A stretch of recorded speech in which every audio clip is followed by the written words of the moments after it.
Bonjour, ici LT Survival. Un petit update pour vous donner une vidéo pendant que je suis en train de travailler sur le reshoot d'une évaluation de produit que j'ai fait. J'ai oublié de tourner ma caméra à on, ce qui fait que ça aide pas. Donc, je voulais vous montrer une coupe de mes acquisitions récentes. Ils ont finalement sorti des douanes. Pour ceux qui ont passé, malheureusement, j'ai 3 paquets, 4 couteaux qui sont pas passés encore. On va voir qu'est-ce qui se passe avec ça.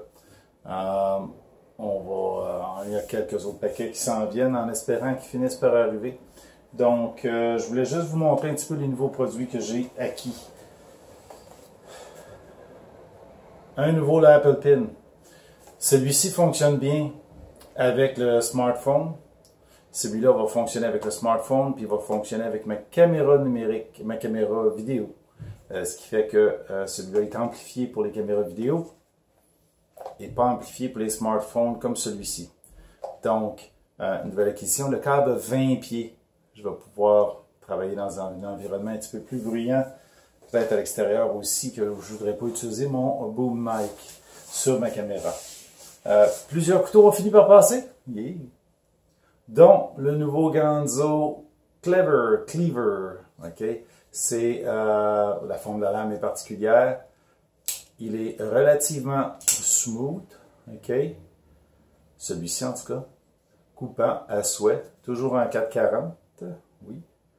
Donc, c'est le 755, F755. Allons voir la caméra ici. On va essayer de la faire focusser sur la lame. Vous ne verrez peut-être pas bien le F155 avec le clip usuel de Ganzo, de la texture sur les écailles, en verre, en G10. Il y a une bonne rampe, ok? Puis un choil pour pouvoir vraiment aller couper proche. Donc, quand même pas pire, ok, un petit peu coupant sur le bord du choil, mais ça peut être allé. C'est pas vraiment dangereux. On peut peut-être juste le désaffûter ce bout-là et ça serait correct. Donc, un beau produit, je vais l'évaluer, je vais l'utiliser.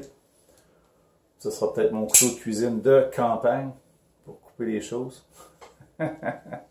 Cleaver, c'est vraiment une forme vraiment différente.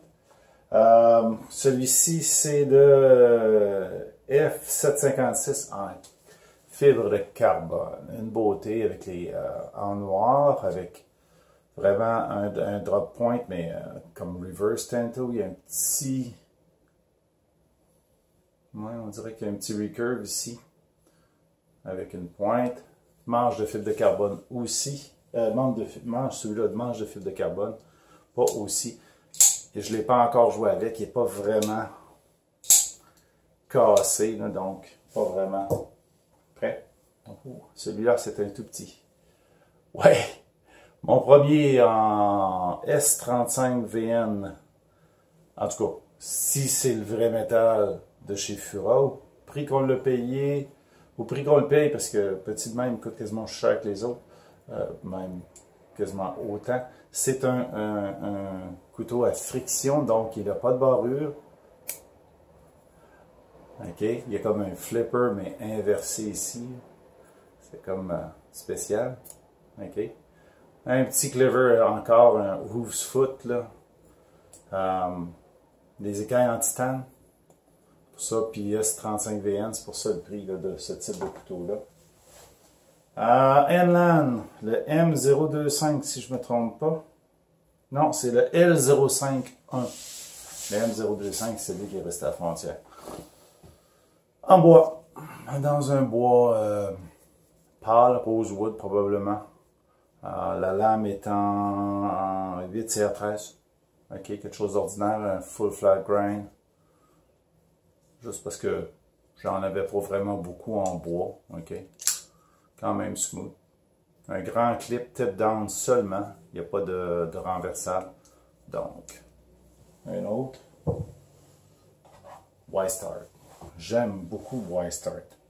Celui-là est en 440C, plutôt que le fameux D2 qu'ils avaient dans d'autres couteaux.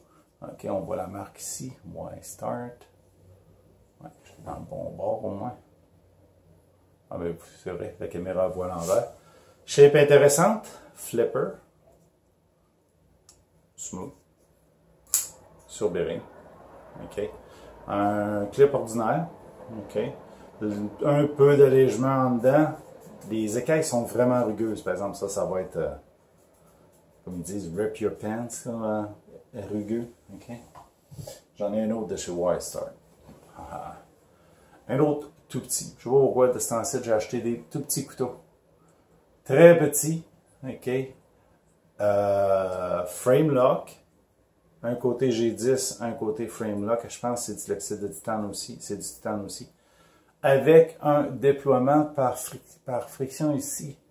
Donc, si je veux l'ouvrir, je ne suis pas sûr que je vais l'avoir là. Je l'ai manqué. Je peux y aller comme ça. Là. Je peux l'ouvrir. C'est difficile. C'est juste une question de se pratiquer. Parce qu'il est tout petit, hein? J'ai des grosses pattes. Ah!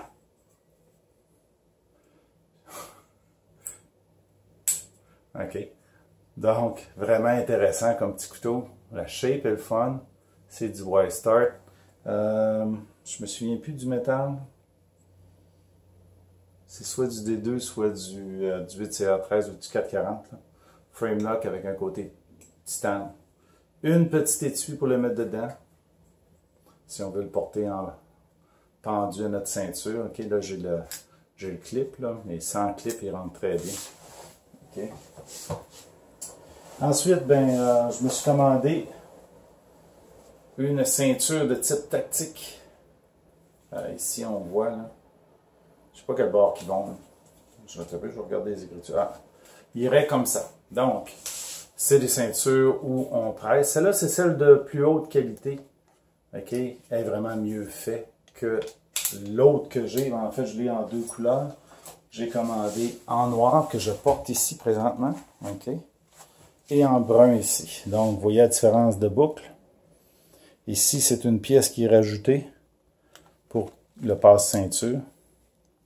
Si je peux le démancher vite fait. Là. Donc, tu as comme deux boucles qui bougent l'une dans l'autre.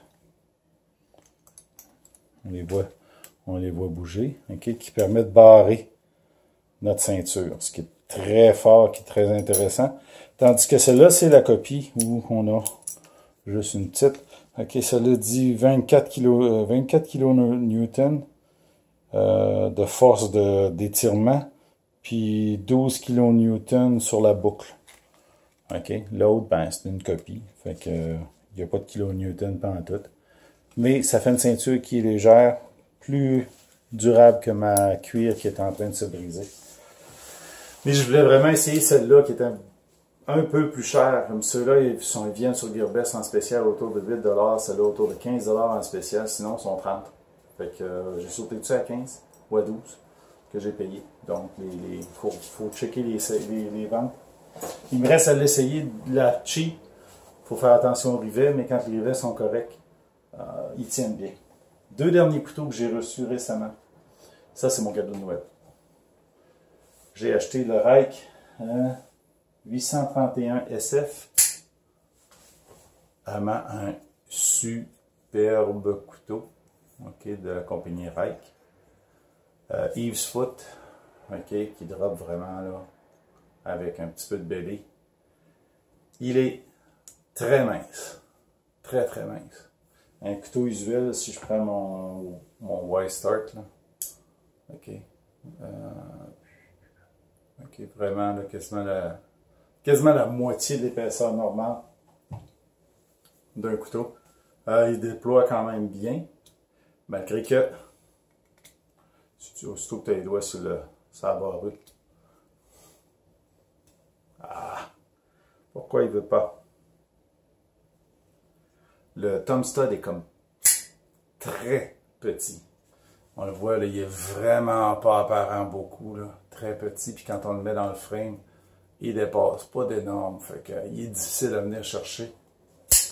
Mais ça prend l'habitude pour aller chercher une couple de fois. Puis on